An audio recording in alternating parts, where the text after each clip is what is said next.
سرکار غوث اعظم رضی اللہ تعالی عنہ کی یہ شان تھی، وہ جو کہہ دیا کرتے تھے وہ ہو جایا کرتا تھا۔ اور اللہ رب العزت اپنے خاص بندوں کو ان نعمتوں سے نوازتا ہے، ان کی زبان سے جو نکل جاتے ہیں اللہ رب العزت اس کو قبول فرما لیتا ہے۔ ایک بڑھیا نے سرکار غوث اعظم رضی اللہ تعالی عنہ کی خدمت میں اپنے لڑکے کو بھیجا، خدمت کرے گا غوث پاک کی، صحبت کا فیض اٹھائے گا اور کچھ بن جائے گا۔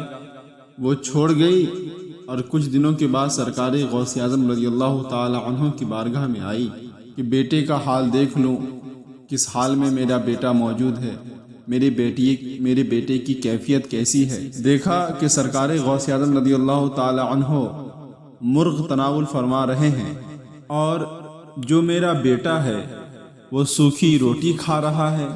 اس نے کچھ کہا نہیں سرکار غوث اعظم رضی اللہ تعالی عنہ سے، صرف اپنے دل میں سوچا کہ بیٹا سوکھی روٹی کھا رہا ہے، اس کو سوکھی روٹی کھانے کو دیا گیا اور خود مرغ تناول کر رہے ہیں۔ دل میں اس نے سوچا، جب سرکار غوث اعظم رضی اللہ تعالی عنہ مرغ تناول فرما چکے تو آپ نے ہڈیوں کو جمع کیا اور فرمایا قم بإذن اللہ، اللہ کے حکم سے کھڑا ہو جا۔ اتنا کہنا تھا کہ اب اس ہڈی کی کیفیت بدل گئی، اب اس ہڈیوں کے اندر گوشت واپس آ گیا اور وہ مرغ بن گیا جو پر جھاڑتا ہوا، اذان دیتا ہوا، دوڑتا ہوا اڑنے لگا۔ تو سرکار غوث اعظم رضی اللہ تعالی عنہ نے فرمایا جب تیرا بیٹا اس حالت کو پہنچ جائے گا تو وہ بھی مرغ تناول فرمائے گا۔ تو کیا معلوم ہوا کہ یہی کہ اللہ کے ولی جو کہہ دیتے ہیں وہ ہو جایا کرتا ہے۔ اللہ کے ولی جو چاہتے ہیں اللہ رب العزت ان کو پورا کر دیا کرتا ہے۔ اور دوسری بات یہ ہے کہ ہم اور آپ اسکرین کے ذریعے، اسکین کے ذریعے اندر کی بات معلوم کرتے ہیں، معلوم ہم آپ بھی کر سکتے ہیں، لیکن ہم اور آپ اسکین کے محتاج ہیں، اسکرین کے محتاج ہیں، ہم سب انسٹرومنٹ کے محتاج ہیں۔ لیکن جو اللہ رب العزت کا ولی ہوتا ہے، جو اللہ رب العزت کا نیک بندہ ہوتا ہے، جو اللہ کا دوست ہوتا ہے، وہ کرنے میں اور جاننے میں کسی آلے کا محتاج نہیں ہے۔ وہ کہہ دیتا ہے تو ہو جاتا ہے۔ اور انسانوں کے دل میں کوئی بات چھپی ہوتی ہے تو وہ اللہ کے ولی ان کو جان لیتے ہیں، پہچان لیتے ہیں، سمجھ لیتے ہیں۔ اور دور حاضر میں کچھ لوگ یہ اعتراض کرتے ہیں کہ جو اللہ کے ولی ہوتے ہیں چلو مان لیتے ہیں کہ وہ اللہ کے ولی ہیں، جب تک وہ دنیا میں رہتے ہیں اپنے چاہنے والے، اپنے ماننے والے کی باتیں سنتے ہیں، لیکن جب ان کا انتقال ہو جاتا ہے، جب ان کا وصال ہو جاتا ہے تو پھر وہ اپنے چاہنے والے، اپنے ماننے والے کی باتیں نہیں سنتے ہیں، ان کے تمام کرامات، ان کے تمام اوصاف ان سے منقطع ہو جاتے ہیں۔ تو آئیے حدیث پاک کی روشنی میں اس کو سمجھنے کی کوشش کریں کہ وہ لوگ جو کہتے ہیں وہ صحیح ہے یا غلط۔ کیا واقعی میں اللہ کے ولی صرف اپنی حیات میں لوگوں کو عطا کرتے ہیں، اپنی حیات میں لوگوں کی باتیں سنتے ہیں اور جب مر جاتے ہیں تو ان کے تمام اوصاف، ان کے تمام کرامات ان سے منقطع ہو جاتے ہیں؟ حدیث پاک میں آتا ہے کہ اللہ کے نبی صلی اللہ تعالی علیہ وسلم بدر کے معرکہ ہونے کے بعد آپ صحابہ کرام رضوان اللہ تعالی علیہ مجمعین کے ساتھ موجود تھے اور آپ نے ارشاد فرمایا مجھ کو جو میرے رب نے سچا وعدہ کیا تھا وہ مجھ کو مل گیا، کیا تم کو بھی تمہارا وعدہ جو رب نے کیا تھا وہ تم کو مل گیا؟ جہاں کفار و مشرکین کو دفن کیا گیا تھا آپ ان سے خطاب کر کے یہ فرما رہے تھے۔ تو صحابہ نے عرض کیا اے اللہ کے پیارے رسول صلی اللہ تعالی علیہ وسلم، کیا یہ لوگ سنتے ہیں؟ تو سرکار دو جہان صلی اللہ تعالی علیہ وسلم نے ارشاد فرمایا ما انتم باسمع منہم، کہ تم ان سے زیادہ سننے والے نہیں ہو۔ مطلب یہ ہوا کہ وہ سنتے ہیں اور مرنے کے بعد ان کو وہ قوت سماع دی گئی ہے کہ ایک عام انسان کی زندگی جو ہوتی ہے اس سے بھی زیادہ ان کو سماعت دی گئی ہے۔ یہ تو کافروں کا حال ہے، تو آپ اپنے دل پہ ہاتھ رکھ کے سوچیں کہ جب کافروں کا یہ حال ہے تو مومنوں کی کیفیت کیا ہوگی؟ مومنوں کی شان کیا ہوگی، جو اللہ کے نیک ولی ہے جب ان کا وصال ہو جائے تو ان کی کیفیت کیا ہوگی۔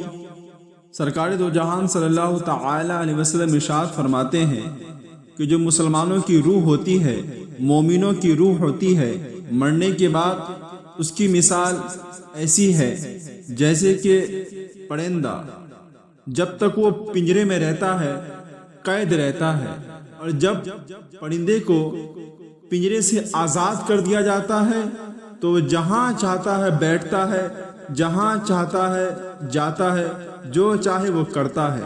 تو اسی طرح مومن کی روح کے پرواز کا یہ عالم ہے کہ جہاں اللہ رب العزت روحوں کو رکھتا ہے وہاں جا کر وہ رہتی ہے، اور قبر سے بھی اس کا تعلق رہتا ہے۔ کسی کی پہلے آسمان میں، کسی کی دوسرے آسمان میں، کسی کی تیسرے آسمان میں، کسی کی چوتھے آسمان میں۔ اسی طرح اللہ رب العزت ان روحوں کو جہاں رکھتا ہے وہ روحیں وہیں رہتی ہیں۔ در حقیقت میں آدمی نے اپنے روح کو نہیں سمجھا۔ یہی وجہ ہے کہ بعض لوگوں کے دلوں میں یہ خیال پیدا ہوتا ہے کہ مرنے کے بعد اللہ کے ولی کچھ نہیں کر سکتے، مر گیا تو ختم ہو گیا معاملہ۔ لیکن آدمی اگر اپنے آپ کو پہچان لیتا تو کبھی ایسا نہیں کہتا۔ حدیث پاک میں آیا ہے یا کسی بزرگ کا مقولہ ہے، من عرف نفسہ فقد عرف ربہ، جو اپنے آپ کو پہچان لیا اس نے اپنے رب کو پہچان لیا۔ تو معلوم چلا کہ موت یہ تصرف کے منافی نہیں ہے کہ موت سے آدمی کا کام کرنے کی قوت ختم ہو جاتی ہے، یہ نہیں ہے، بلکہ اللہ رب العزت کے حکم سے جس کو تصرف کی قوت ملتی ہے اس کی تصرف کی طاقت اور زیادہ بڑھ جایا کرتی ہے۔ حدیث کریمہ سے یہی ثابت ہے۔ تو میں یہ کہہ رہا تھا کہ اللہ کے ولیوں کی یہ شان ہوتی ہے کہ وہ جو کہہ دیا کرتے ہیں وہ ہو جایا کرتا ہے۔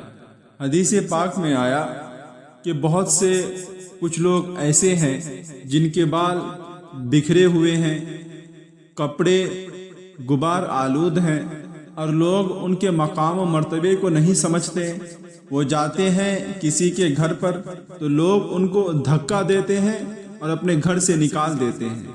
یہ مضمون بیان کر رہا ہوں حدیث پاک کا، لیکن وہ اللہ رب العزت کے نزدیک اتنا بلند و بالا ہے اور اتنا عظمت والا ہوتا ہے کہ اگر وہ قسم کھا لے کہ یہ بات ہو کر کے رہے گی تو اللہ رب العزت ان لوگوں کی قسم کو مکمل کر دیتا ہے، ان لوگوں کی قسم کو رد نہیں کرتا ہے۔ نبی پاک صلی اللہ تعالی علیہ وسلم کے زمانے میں ایک ایسا واقعہ ہوا کہ ایک عورت کا دوسری عورت سے جھگڑا ہوا، کسی بات پر لڑائی ہو گئی۔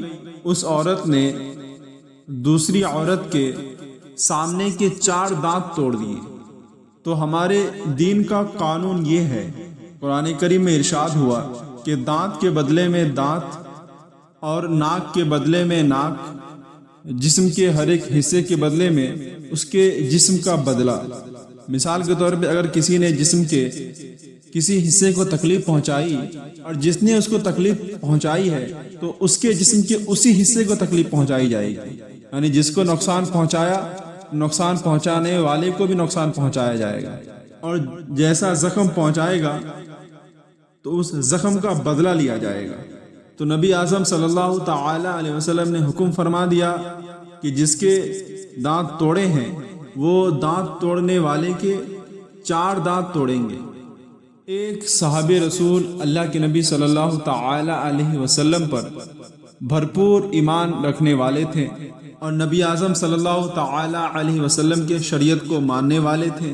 وہ انکار کے طور پہ نہیں بلکہ ناز کے طور پر کھڑے ہو گئے اور انہوں نے قسم کھا لی، خدا کی قسم اس عورت کی سامنے کے 4 دانت نہیں توڑے جائیں گے۔ نبی اعظم صلی اللہ تعالی علیہ وسلم نے ارشاد فرمایا، امر اللہ، یہ اللہ رب العزت کا حکم ہے۔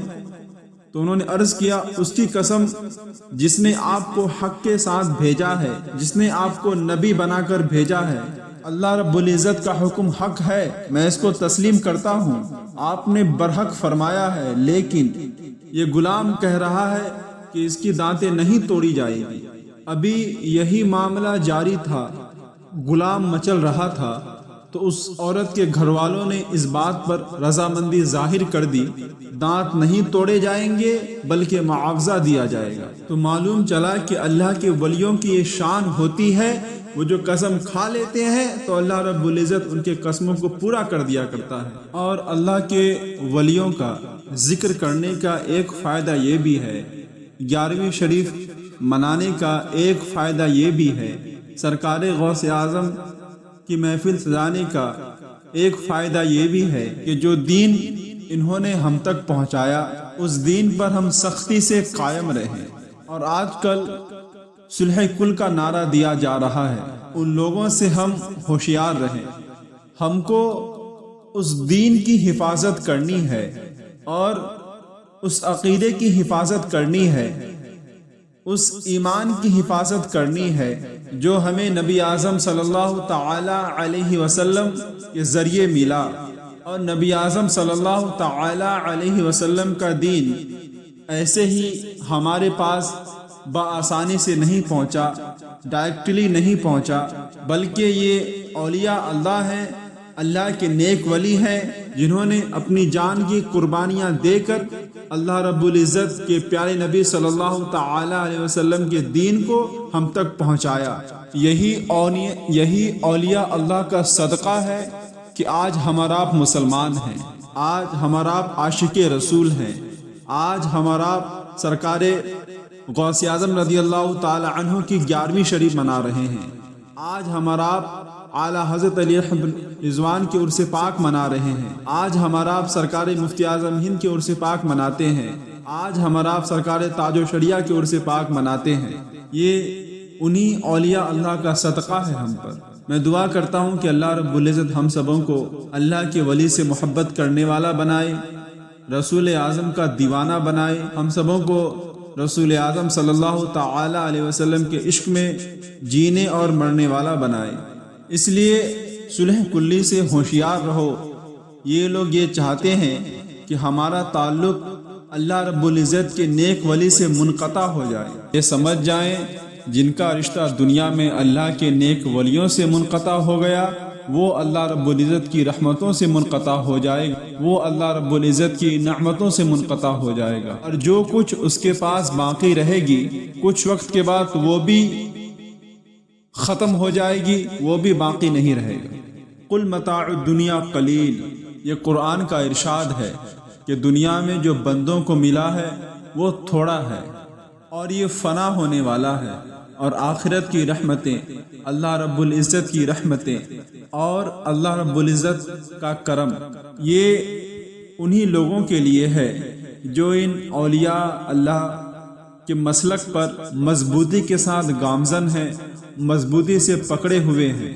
تو اللہ کے نیک ولیوں کے ساتھ مضبوطی سے قائم رہو، مضبوطی سے اللہ کے نیک ولیوں سے جڑے ہوئے رہو، اور اولیاء اکرام کے مسلک کی اس زمانے میں یوں تو سب اپنے آپ کو اہل سنت کہہ دیتے ہیں، آسانی سے سب کہہ دیتے ہیں کہ ہم مسلمان ہیں، سب کہہ دیتے ہیں کہ ہم حق پر چلنے والے ہیں، لیکن اولیاء کرام کے مسلک کی اور اہل سنت والجماعت کی صحیح پہچان اور اس کا صحیح طریقہ اس بر صغیر ہند و پاک میں جو ہے وہ مسلک اعلیٰ حضرت ہے۔ جہاں سرکار اعلیٰ حضرت علی رحمت رضوان کا نام آتا ہے، یہ جتنے صلح کلیت والے ہیں وہ سب جو ہے غائب ہو جاتے ہیں، جتنے ڈپلیکیٹ ہیں وہ سب غائب ہو جاتے ہیں، اور جب اعلیٰ حضرت علی رحمت رضوان کا نام آتا ہے اور مسلک اعلیٰ حضرت کا نعرہ لگایا جاتا ہے تو اوریجنل سنی کی جو ہے پہچان ہو جاتی ہے۔ تو آپ کو اگر سرکار غوث اعظم رضی اللہ تعالی عنہ سے آخرت میں ملاقات کرنی ہے، ان کے جھنڈے کے نیچے ان کی مبارک جماعت میں اگر آپ کو شامل ہونا ہے تو مسلک اعلیٰ حضرت پر مضبوطی کے ساتھ قائم رہیں، اور اولیاء اکرام کے عظمت کو اپنے سینے سے لگائے رکھیں، اولیاء اکرام کی محبت کو اپنے دل میں بسائے رکھیں، سرکار غوث اعظم رضی اللہ تعالی عنہ کو جو کچھ ملا، جو کچھ اللہ رب العزت نے سرکار غوث اعظم رضی اللہ تعالی عنہ کو عطا کیا، وہ بھی اولیاء کرام کی نیاز مندی اور ادب کے ساتھ اولیاء کرام سے وابستگی کے ذریعے ان کو ملا ہے۔ اس سلسلے میں ایک مشہور واقعہ آپ کو سناتا چلوں۔ قاری نے لکھا ہے اور بہت سارے لوگوں نے اس کو بیان کیا ہے کہ سرکار غوث اعظم رضی اللہ تعالی عنہ درسگاہ میں بیٹھ کر بچوں کو تعلیم دے رہے تھے۔ اچانک آپ نے اپنے ہاتھ کو آگے بڑھایا تو آپ کا ہاتھ آدھا بھیگ گیا، تو آپ کے شاگرد عرض کرنے لگے، اے میرے استاد، یہاں پانی بھی نہیں ہے اور پھر بھی آپ کے ہاتھ بھیگ گئے۔ تو سرکار غوث اعظم رضی اللہ تعالی عنہ نے اپنے شاگردوں سے فرمایا کہ تم سبق پڑھو۔ آپ کے شاگرد یہ پوچھ ہی رہے تھے کہ اچانک ایک قافلہ آپ کے سامنے آ گیا اور عرض کیا، اے عبد القادر جیلانی، آپ نے ہم پر بڑی کرم نوازی کی ہے، آپ نے ہم پر بہت کرم فرمایا ہے۔ شاگرد ان کے کہنے لگے، کیا ہوا ہے؟ تو وہ لوگ کہنے لگے کہ ہم لوگ کشتی پر بیٹھے تھے تو کشتی ڈوبنے لگی۔ ہم نے کہا، یا شیخ عبد القادر جیلانی المدد، خدا کے فضل سے ہم پر ہے سایہ غوث اعظم کا، ہمیں دونوں جہاں میں ہے سہارا غوث اعظم کا۔ تو کہتے ہیں سرکار غوث اعظم رضی اللہ تعالی عنہ نے کشتی کو ہاتھ لگایا اور ڈوبی ہوئی کشتی کو باہر نکال دیا۔ دور حاضر میں کچھ لوگ یہ بھی کہتے ہیں کہ ہم اس طرح کی کرامت کو نہیں مانتے ہیں، اللہ کے ولی ایسا نہیں کر سکتے ہیں۔ میں ان کو یہ پیارا جواب دینا چاہتا ہوں کہ آپ سورۃ النمل کو پڑھیں اور دیکھیں کہ اللہ رب العزت نے کیا ارشاد فرمایا ہے۔ حضرت سلیمان علیہ السلام اپنے دربار میں بیٹھے ہوئے تھے، آپ نے ارشاد فرمایا، ملکہ بلقیس کا تخت چاہیے۔ دربار میں سے ایک جن اٹھا اور عرض کیا کہ دربار برخاست ہونے سے پہلے میں تخت کو لا کے رکھ دوں گا۔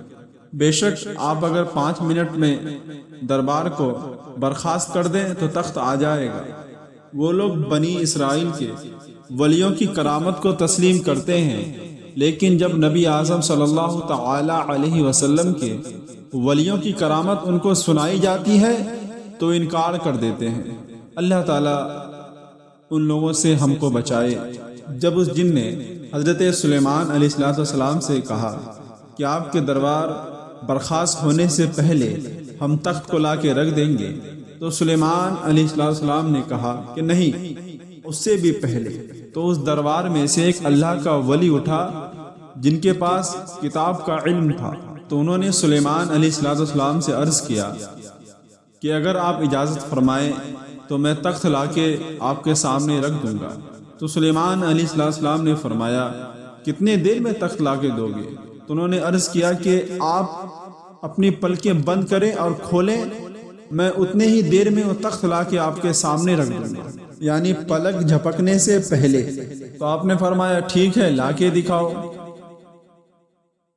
تو سلیمان علیہ السلام نے اپنے پلک کو بند ہی کیا، اتنے ہی دیر میں اس اللہ کے ولی نے پلک جھپکنے سے پہلے اس محل کو سیدنا سلیمان علیہ السلام کے سامنے لا کے رکھ دیا۔ اگر یہ میری بات جھوٹی ہے تو آپ قرآن کریم کو پڑھیں، سورۃ النمل کا مطالعہ کریں، اور وہ تخت 80 فٹ چوڑا، 80 فٹ لمبا اور اتنا بھاری کہ شاید 50 لوگ بھی اس کو نہ اٹھا سکیں۔ اس کو لایا گیا اور حضرت سلیمان علیہ السلام کے سامنے رکھا گیا۔ حضرت سلیمان علیہ السلام نے فرمایا، یہ کیا ہے؟ اس اللہ کے ولی نے کہا، ھذا من فضل ربی، یہ میرے رب کا فضل ہے۔ تو آپ سوچیں کہ جب بنی اسرائیل کے ولیوں کا یہ عالم ہو سکتا ہے، ہمارے نبی، پیارے نبی محمد عربی صلی اللہ تعالی علیہ وسلم کے ولیوں کا عالم یہ نہیں ہو سکتا ہے؟ کیا ہمارے نبی کے ولیوں کے اندر یہ طاقت نہیں ہے؟ اللہ رب العزت نے نبی اعظم صلی اللہ تعالی علیہ وسلم کے ولیوں کے اندر بہت ساری طاقتوں قوتوں سے نوازا ہے۔ تو کیا سرکار غوث اعظم رضی اللہ تعالی عنہ ڈوبتے ہوئے مریدوں کو ہاتھ پکڑ کر بچا نہیں سکتے؟ اپنے مریدوں کی مصیبتوں کو ٹال نہیں سکتے؟ اپنے مریدوں کی حفاظت نہیں کر سکتے؟ یقیناً کر سکتے ہیں۔ خدا کے فضل سے ہم پر ہے سایہ غوث اعظم کا، ہمیں دونوں جہاں میں ہے سہارا غوث اعظم کا۔ خدا دے گا منادی حشر میں یہ قادریوں کو، کہاں ہے قادری کر لے نظارہ غوث اعظم کا۔ سرکار غوث اعظم رضی اللہ تعالی عنہ کی کرامت اتنی زیادہ ہے کہ ملا علی قاری کہتے ہیں کہ سرکار غوث اعظم رضی اللہ تعالی عنہ کی کرامت میں تواتر ہے، کس کو لکھا جائے کس کو چھوڑا جائے، کس کو مقدم کیا جائے کس کو مؤخر کیا جائے۔ ایک عیسائی